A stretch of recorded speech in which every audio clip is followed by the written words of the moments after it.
Aleluia. A paz do Senhor, amados. Que alegria poder estar contigo nessa noite. Amém? Com os vermelhinhos, com os branquinhos, com os negão, com os amarelos. Glória. E com os ruivos também, né? Estou aqui também. Glória a Deus. Amém? Diga comigo assim: o poder da vida e da morte está na minha boca. Terei palavras de vida, não de morte. Falarei de vitória, não de derrota. Falarei de avançar, de conquistar, não de retroceder. Falarei de coisas doces, não de coisas amargas. Falarei de saúde, não de enfermidade. Falarei de riqueza, não de pobreza. Falarei de sonhos, de projetos, de visão. Mas não falarei da vida alheia, porque a minha boca é um manancial de bênção. Você pode aplaudir ao Senhor Jesus? Dá forte o teu aplauso. Te adoramos, Jesus Cristo Nazareno. Te adoramos, ó Rei da Glória. Tu és bendito eternamente. A ti toda honra, a ti toda glória, a ti todo louvor. Honra e glória ao Santo dos Santos. Nós te amamos, Senhor. Nós amamos a tua presença, nós amamos a tua casa, amamos te servir, Senhor. Honra e glória ao Santo dos Santos. Todo louvor, toda adoração, aquele que vive e reina para sempre. Aleluia, aleluia, aleluia, glória a Deus, aleluia. Obrigado, Jesus, aleluia. Tome assento, amada igreja.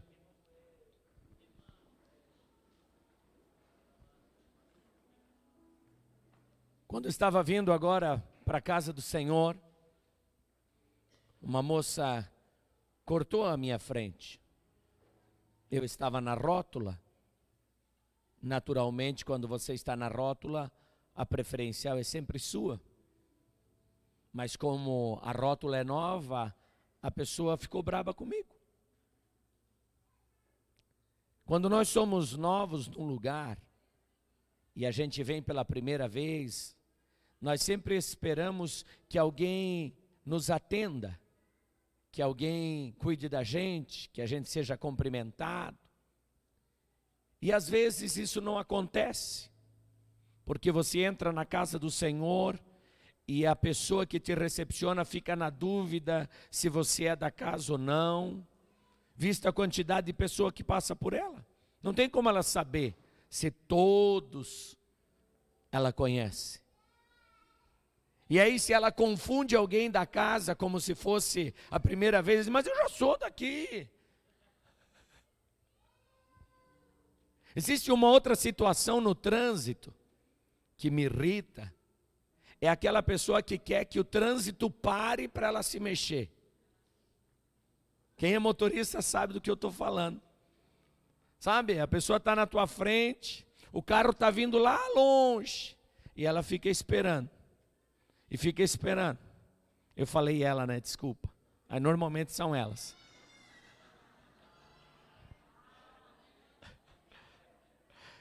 Porque quer que tudo esteja certinho para que não haja erro. De certa forma é bom. Mas você já parou para pensar, se todo mundo fizer isso, ninguém mais anda, irmãos. Ia travar tudo. Porque existe um fluxo do que as coisas estão acontecendo. E se você acompanha o fluxo, você vai chegar mais rápido no seu destino. Em se tratando do trânsito, você não deve ir muito rápido, além do fluxo, nem muito devagar, menor do que o fluxo. Você tem que acompanhar o fluxo. Quando as pessoas que viajam há mais tempo entendem isso, elas não colocam a vida de ninguém em risco, porque elas seguem o fluxo do trânsito. Se o trânsito está lento, está todo mundo lento. Se o trânsito está rápido, está todo mundo rápido. Mas tem aqueles viajantes de final de semana, sabe aquela pessoa que trabalha pertinho de casa, vai de a pé ou vai de ônibus, e aí quando dá um feriadão resolve visitar a família? Você já viu que sempre em feriado acaba dando problema, desgraça, coisa triste? Sabe por quê? Porque as pessoas não estão acostumadas com o fluxo da BR. Eles estão acostumados a andar no fluxo da cidade. E quando cai no fluxo da BR, não sabe andar lá e acaba morrendo. Acaba se machucando, ferindo os outros ou se ferindo. O que eu gostaria que você ponderasse no teu coração, quando você faz uma escolha no teu dia a dia, por que você faz essa escolha?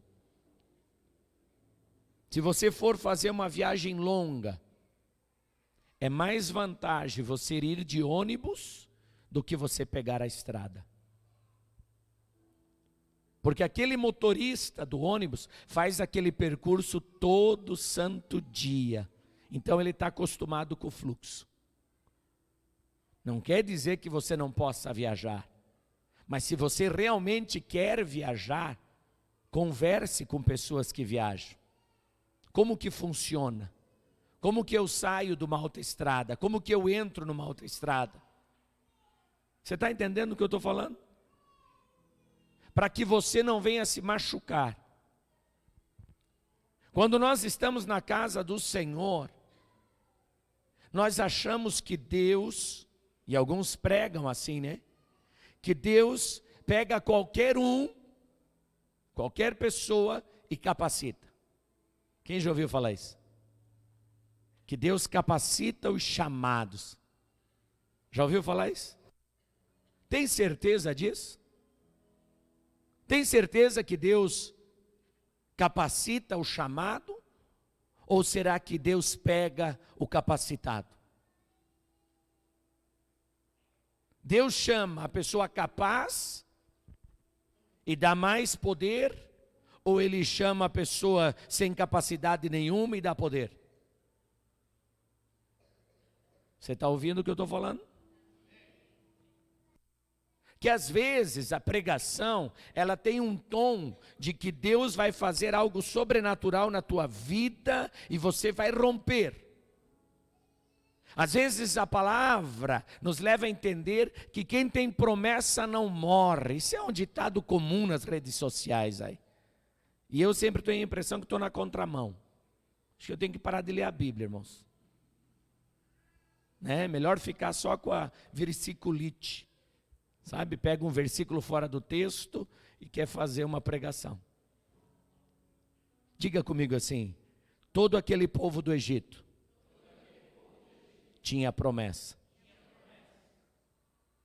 E a maioria morreu no deserto. Alcançou a promessa? Não. As pessoas, elas gostam da ideia de que nós somos todos iguais e que merecemos todos a mesma coisa. É uma ideia gostosa essa. E dá a impressão que Deus vai tratar nós todos iguais. A verdade é que se você fizer exatamente igual o teu irmão, Deus vai te tratar exatamente igual ele. Mas se você fizer um pouquinho diferente, Deus vai te tratar um pouquinho diferente.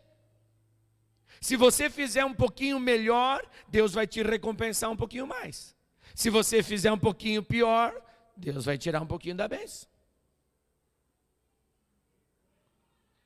Grava lá na tua cabeça. Deus não é socialista, Deus não é comunista, Deus é capitalista, irmãos. É a lei da semeadura. Planta pouco, colhe pouco. Planta bastante, colhe bastante. Planta com qualidade, ganha com qualidade. Planta sem qualidade, ganha sem qualidade. Você tem que glorificar, né? Porque você planta com qualidade e planta bastante. Amém? Abra lá comigo. Oséias capítulo 4, verso 6. Diga comigo assim: Deus capacita os escolhidos ou escolhe os capazes? Oséias 4:6. Você achou? O meu povo foi destruído. O povo de quem? De novo. O meu povo foi destruído. Povo de quem? Porque lhe faltou o conhecimento. Porque tu rejeitas o conhecimento, também eu te rejeitarei, para que não sejas sacerdote diante de mim. Visto que te esquecestes da lei do teu Deus, também eu me esquecerei de teus filhos. Quer ver uma coisa bem grave aqui para você? Você não precisa levantar a mão, mas você que é dizimista, fiel, 10% de tudo das tuas rendas, você traz à casa do Senhor, você tem aliança com Deus, não é verdade? E Ele diz que abençoará a tua terra. Os teus filhos são o quê? Tua herança, tua terra. Se você é dizimista fiel, Satanás pode tocar na vida do teu filho? Não. Qual é a lógica? Se Deus vai abençoar a casa do dizimista, Deus vai tocar na vida do seu filho. E o seu filho vai prestar atenção de maneira diferenciada no pastor e no professor. Diferente do filho daquele que não é dizimista. Ele não vai conseguir prestar da mesma maneira atenção no pastor e no professor. Por quê? Porque ele não está debaixo de aliança, ele não está em cobertura. Então Satanás pode cegar o seu entendimento, percebeu? Mas aquele que tem aliança com Deus, a palavra do Senhor diz que Satanás não pode cegar o entendimento. Então o filho está protegido, e ele passa a receber revelação da palavra e cresce de uma maneira diferenciada. Hoje eu conversava com a senhora, minha mãe, e ela me contava a história dos meus avós. E de como foi triste e desgraçada a sua vida. Até que ela encontrou Jesus.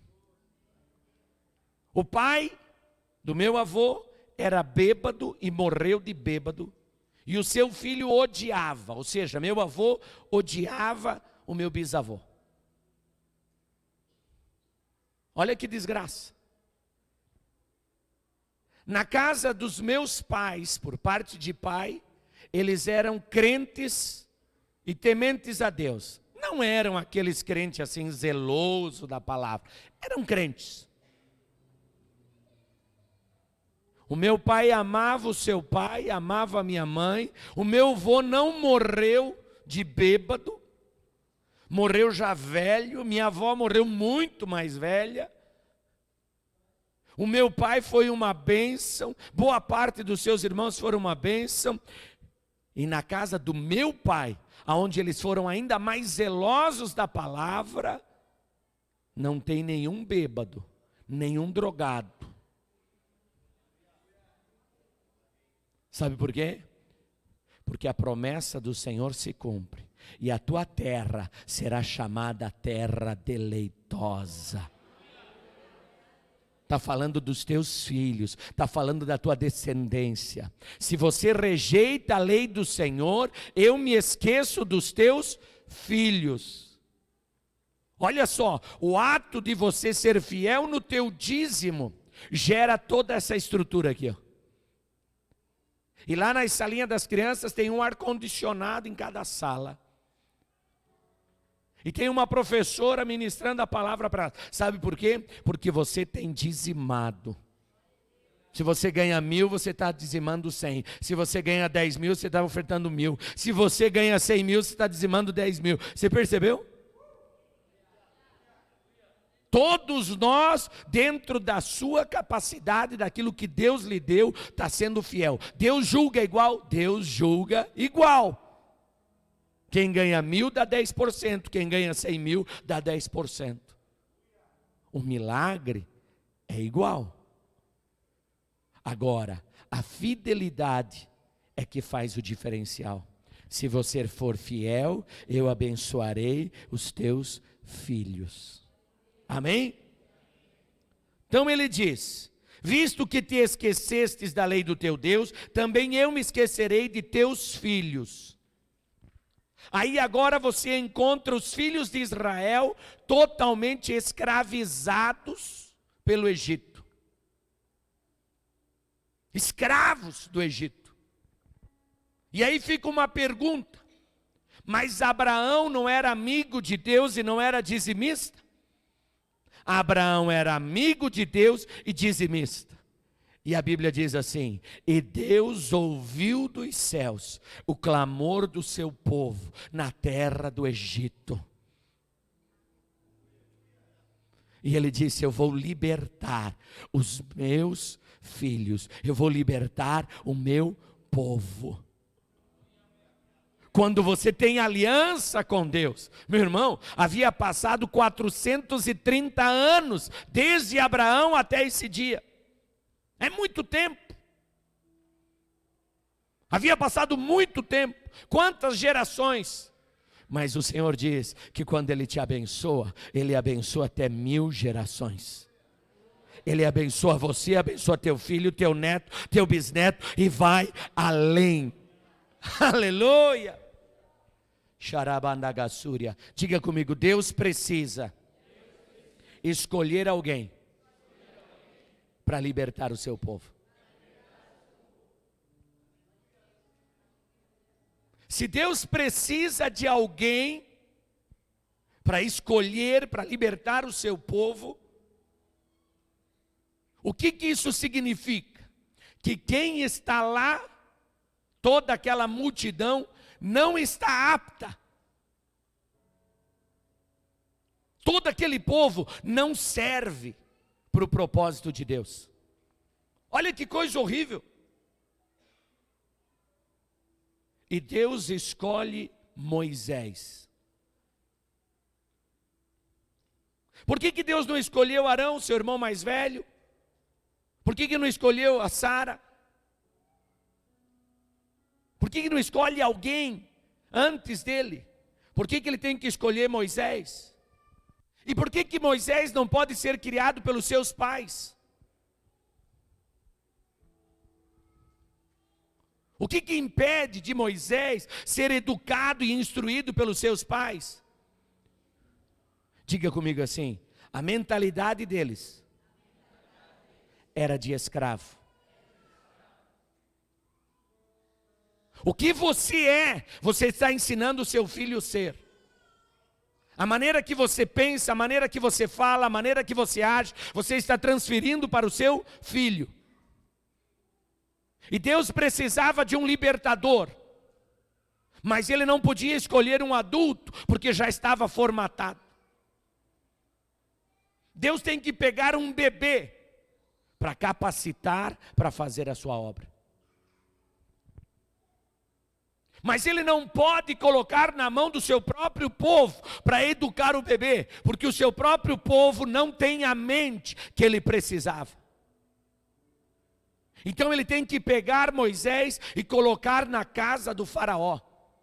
Mas Ele precisa que o menino ame o povo escravo. Ele não pode se esquecer do seu povo. Então Ele coloca a mãe de Moisés para amamentar ele.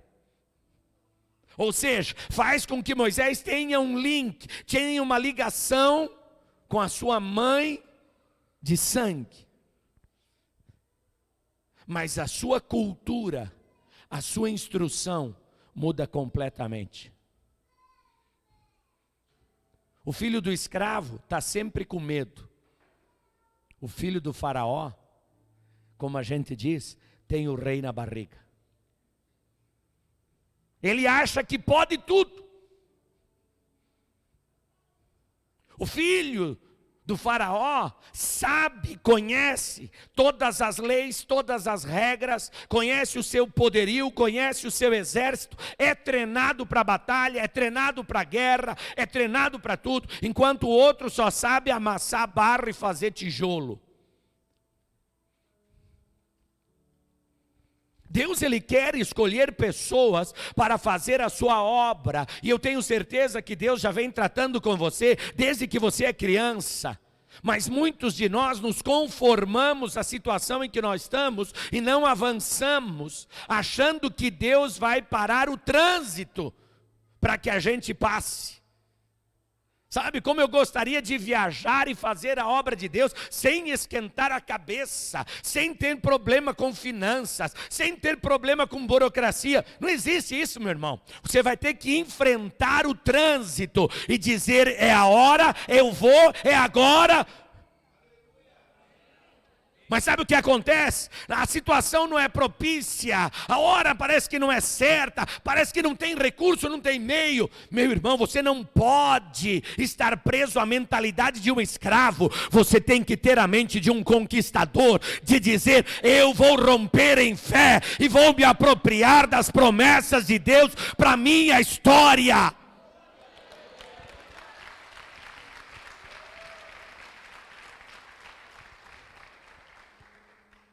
Se você nessa noite almeja algo maior para a tua história, você precisa ampliar a tua mentalidade. A tua mente tem que se abrir para aquilo que Deus tem para você. Você não pode ficar bloqueado na sua mente, na cultura dos teus pais, na cultura da tua família. Você tem que enxergar a cultura do reino, entender a cultura do reino, entender como Cristo pensa, passar a falar e a viver de acordo com o Rei dos Reis. Satanás, ele quer te aprisionar, mas você tem que dizer: Deus vai operar na minha vida.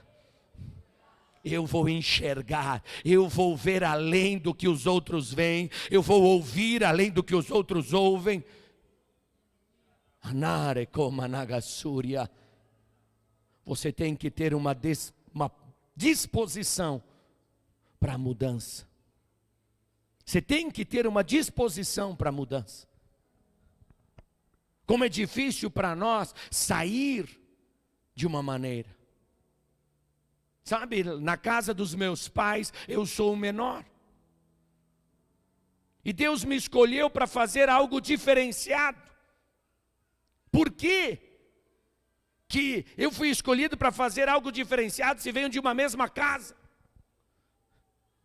Porque a minha criação foi diferente dos meus irmãos mais velhos. Porque o meu pai jovem não era meu pai velho. A minha mãe jovem não era minha mãe velha. Os meus irmãos tiveram pais jovens. Eu tive pais idosos. Você percebe? Então a criação é outra, a situação financeira é outra, a percepção da vida é outra. Você tem que entender algo. Deus, Ele quer usar você. Mas a tua mentalidade, para ela ser quebrada, só existe dois caminhos. Diga comigo, dois caminhos: a decisão ou a dor. Ou você decide mudar e crescer, ou se Deus quiser te usar, vai ter que te infligir dor. E como Ele é Pai, Ele não quer ver você sofrer.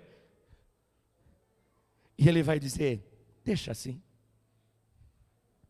Deixa assim. Eu vou esperar nascer outro.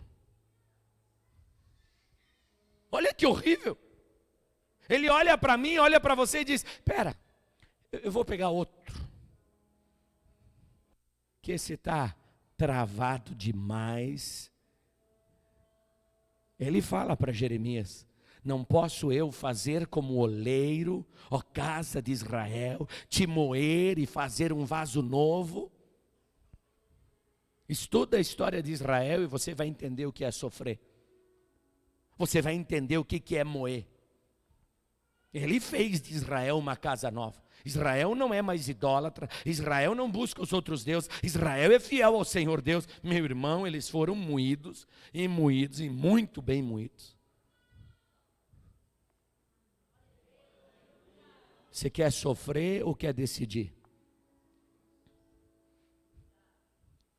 Ou quer permanecer da maneira que você está. Toma hoje a decisão de dizer: eu vou avançar em direção ao propósito de Deus para a minha vida. Eu não vou ficar preso a esta mentalidade. Moisés é treinado em toda a ciência egípcia. Moisés é capacitado em tudo que existe. E aí você pensa que ele está pronto? Não, aí ele vai para o deserto. Vai aprender com o seu sogro. A simplicidade, a humildade do deserto. Você vê Moisés vivendo na riqueza e depois você vê ele vivendo na simplicidade da vida. Os mesmos 40 anos que ele passa no Egito, agora ele passa no deserto. Porque eu vou te dizer uma coisa: andar com pessoas simples não é fácil. E qualquer pessoa instruída que está perto de uma pessoa simples, a pessoa simples vai achar que ele é grosso, é estúpido, é brabo. Quem aqui já reclamou do patrão? Não levanta a mão, irmãos. Sabe por quê? O patrão é um estúpido, o patrão é um grosso. Sabe por quê? Porque ele não tem paciência. Porque ele enxerga o que você não enxerga, ele vê o que você não vê, ele ouve o que você não ouve, por isso que ele é patrão. E aí quando ele olha para você e ele te fala uma coisa e ele te explica, e aí você vai e faz tudo errado, e aí ele fica muito brabo. Quem já viu o patrão ficando brabo? E você diz: eu não entendo porque ele está bravo. Não dá para entender, porque a percepção dele está muito além da tua. Mas você pode dizer ao Senhor: eu quero que a minha percepção se amplie. Eu quero que os meus ouvidos se abram. Eu quero que os meus olhos se dilatem, que o meu coração se dilate, e eu possa aprender, eu possa crescer, eu possa avançar em direção à vontade de Deus para a minha vida, para a minha história, para a minha família.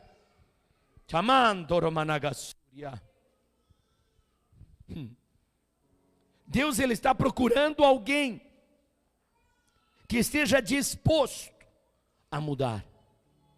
Diga comigo: Deus escolhe os capazes ou capacita os escolhidos?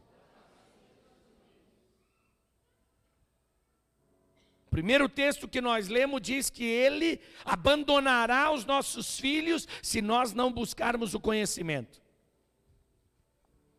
É óbvio que se Deus quer fazer uma obra, ele vai ter que escolher alguém. E se ele vai escolher, ele vai capacitar. E como ele é onisciente, onipresente, então antes de você nascer, ele já decide que você é o escolhido e vai fazer de você. Mas no meio do percurso, até o escolhido vai balançar. Diga comigo: até o escolhido, que foi treinado desde o ventre, vai balançar. Moisés chega para Deus e diz: porventura eu gerei todo esse povo, porventura eu dei de mamar para todo esse povo. Ele estava dizendo: eu não sou mãe, eu não sou pai dessas pessoas. Ele estava exausto, ele não aguentava mais cuidar do povo. Números 11, 16.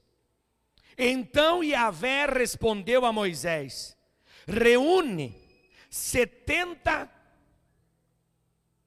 Olha lá. Sabe que essa versão está um pouquinho diferente da minha. A minha diz: reúne 70 sábios anciãos. Está lá. Reúne 70 sábios.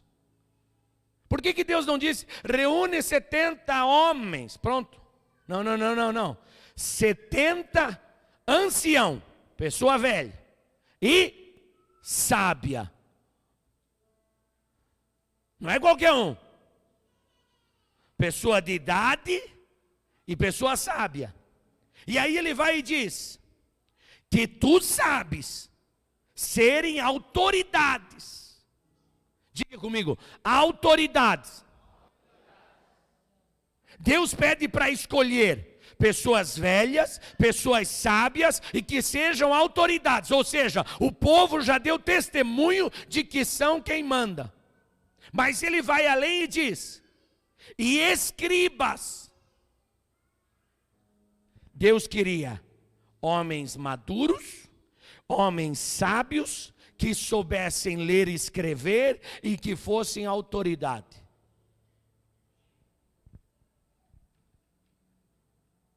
Ué, Deus não capacita os escolhidos? Ou Deus escolhe os capazes? Você quer ser escolhido por Deus? Torne-se capaz. Você quer ser apontado por Deus? Dedique-se ao estudo da palavra. Toda quinta-feira, o diretor do staff está aqui. Tem gente que se enciumou quando o presbítero chegou. Sabe por quê? Que as portas se abriram para ele. Por que será, né? Deve ser um ignorante, um simplão. Desculpa, diretor. Você sabe que é só ironia, né? Sabe por quê? É óbvio. Deus está procurando pessoas capazes, diligentes, preparadas, sábias, cheias do Espírito Santo, homens e mulheres que dizem: eu não quero mais a mentalidade do mundo, eu não quero mais a mentalidade do pecado, eu quero ter uma mente renovada, eu quero ter uma visão ampliada. Eu quero ter palavra de sabedoria, eu quero ter inteligência espiritual. Deus está procurando alguém que diga: eu vou meditar na tua palavra de dia e de noite, e pela madrugada eu buscarei a tua face, porque aqueles que de madrugada me buscam, me encontrarão. E sabe o que acontece? Tem gente que acha que tem que orar de madrugada. Não é bem isso que o texto está dizendo. O texto está dizendo: aquele que me busca em tempo oportuno, busca o quê? A sabedoria.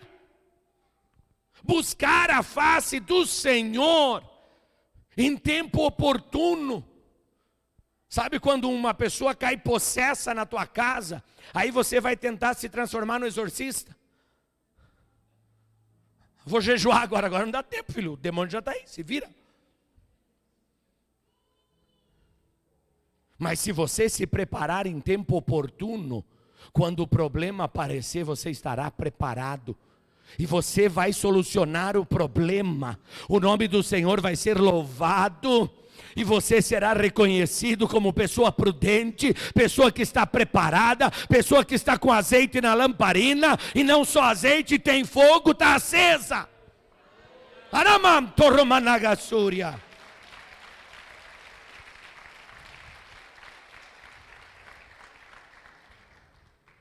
Vamos repetir: reúne 70 sábios anciãos de Israel, que tu sabes, seres autoridade e escriba entre o povo.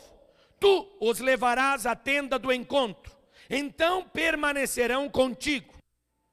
Eu descerei para falar contigo e os abençoarei, tomando uma parte do Espírito que está em ti, colocando sobre eles, e assim levarão contigo toda a carga de responsabilidade em relação ao povo de Israel, e tu não a levarás mais sozinho.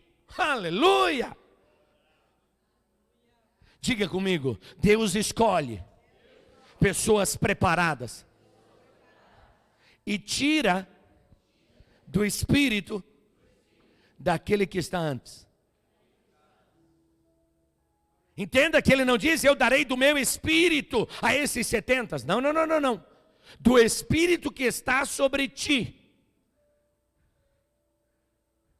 Por mais preparado que você esteja, e por mais que Deus derrame do espírito sobre você, não é o espírito de Deus, é o espírito do seu pastor que vem para você. Tem gente que acha que vai conseguir crescer e virar as costas para o seu líder. Não, eu também sou homem de Deus, eu também sou mulher. O Espírito que está operando em você veio de Moisés.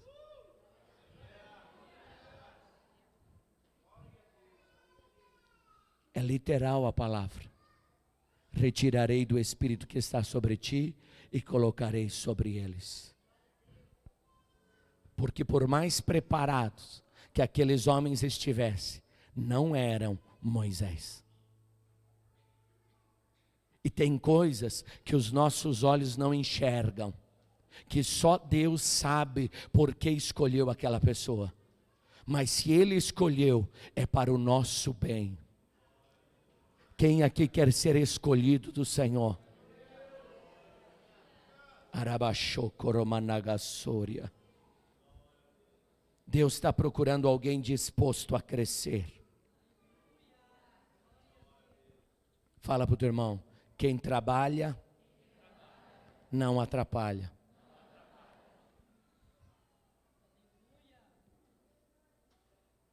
As pessoas que menos dão trabalho na igreja, são as que mais trabalham na igreja.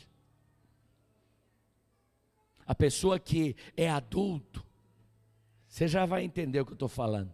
Você vai na casa da avó, já as mulheres mais velhas já levantam e vão ajudando. E as mais novas se jogam no sofá, esperando a sobremesa.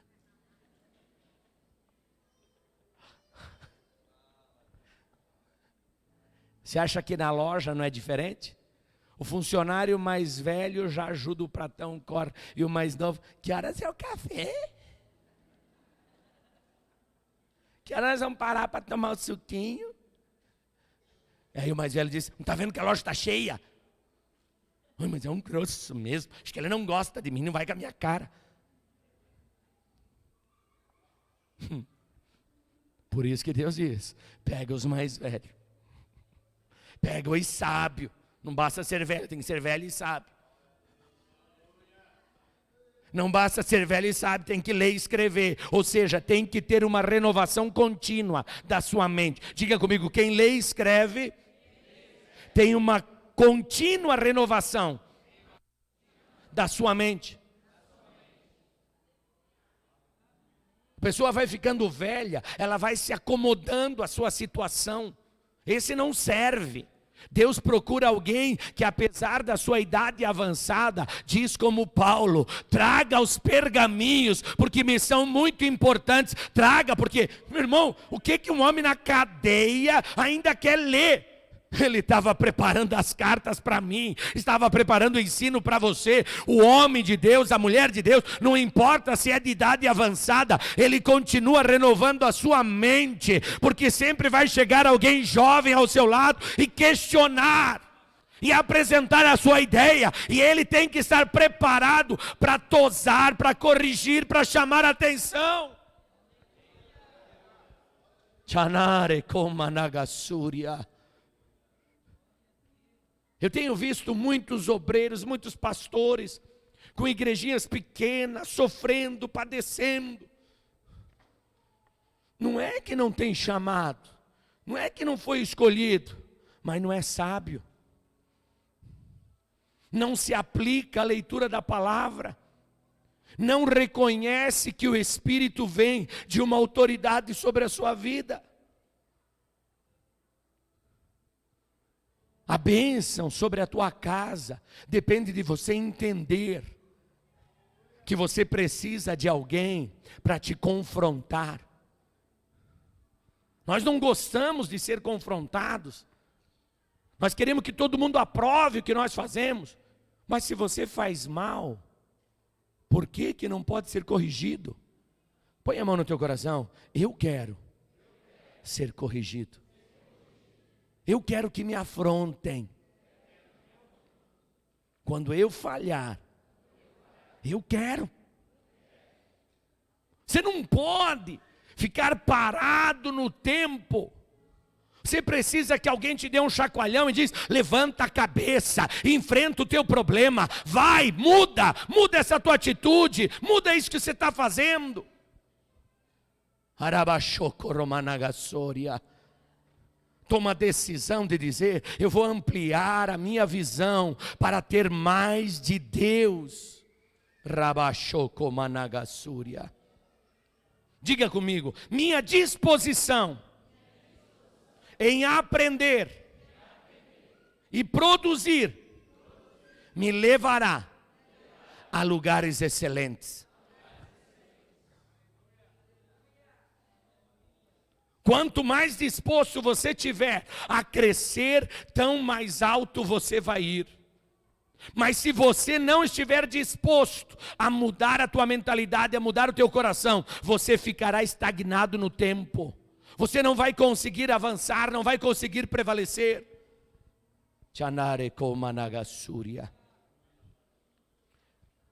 Ligeirinho. Provérbios 13, 4. Provérbios, capítulo 13, verso 4. O preguiçoso ambiciona e nada alcança, mas o desejo daquele que se empenha na obra serão plenamente satisfeitos. Aleluia! Veja lá, o desejo daquele que se empenha na obra serão plenamente satisfeitos. Provérbios 21, 25. O preguiçoso é aquele que morre desejando, mas nunca põe de fato as mãos no trabalho. É o comunista, que acha que merece, mas não é. Quem vai ter é quem põe a mão no trabalho. Quem vai ter é aquele que se propõe a construir, a avançar. Um dia um bêbado perguntou para mim: pastor, por que Deus é bom e eu moro na rua? Eu disse: Deus é bom, filho, mas enquanto os outros decidiram construir a casa deles, você decidiu beber. Ô pastor, o senhor é inteligente, né? Deus é Deus, meu irmão, mas se você não pegar e não for trabalhar para construir a tua casa, você vai morar na rua. Se você fizer corpo mole, você vai viver na pobreza. Mas se você levantar a tua cabeça e dizer: eu vou ter com a formiga, eu vou trabalhar o inverno todo, eu vou trabalhar o verão todo, e quando chegar o tempo de crise, o tempo de problema, eu estarei preparado.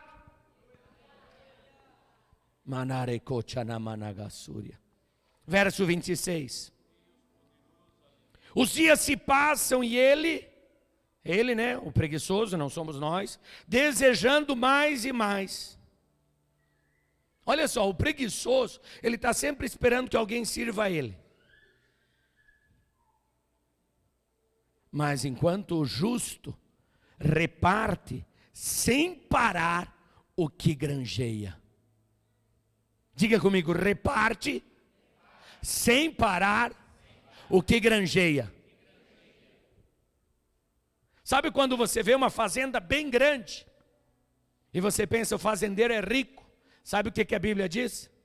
Quanto maior a fazenda, mais são os que comem dela.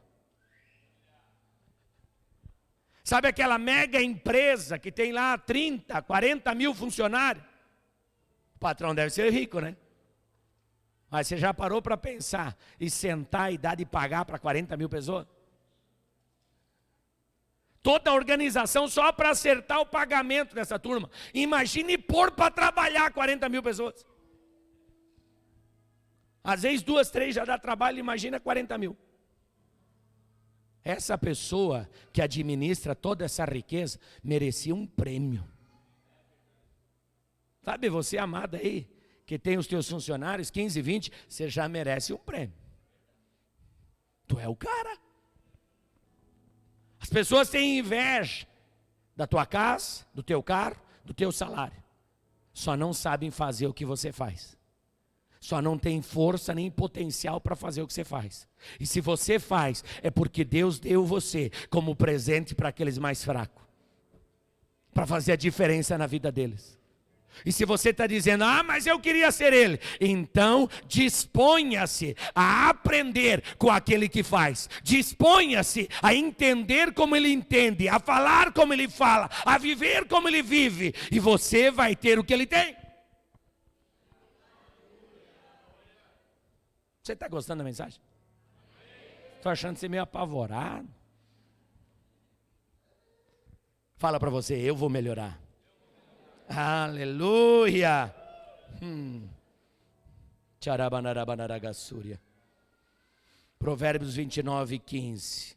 A vara da disciplina e as palavras da repreensão dão sabedoria. Mas o jovem abandonado à sua própria sorte envergonhará a sua mãe. A vara da repreensão dá sabedoria. Mas o jovem abandonado à sua própria sorte envergonhará a sua mãe. Sabe aquele moço que não para emprego? Às vezes até aquele homem, pai de família, não para emprego. Sabe por quê? Não suporta a repreensão. Está abandonado à sua própria sorte. Mas aquele que se aplica e que diz para o patrão, eu vou melhorar, mas que eu não te largo, eu não te largo. Eu vou aprender contigo. Esse vai para frente. Provérbios 22:29. Viste o homem diligente na sua obra, perante rei será posto, não permanecerá entre os de posição inferior. Diga comigo, diligente será posto entre os reis. Não os de pouca sorte, mas entre os reis. Quero que você fique de pé, por favor.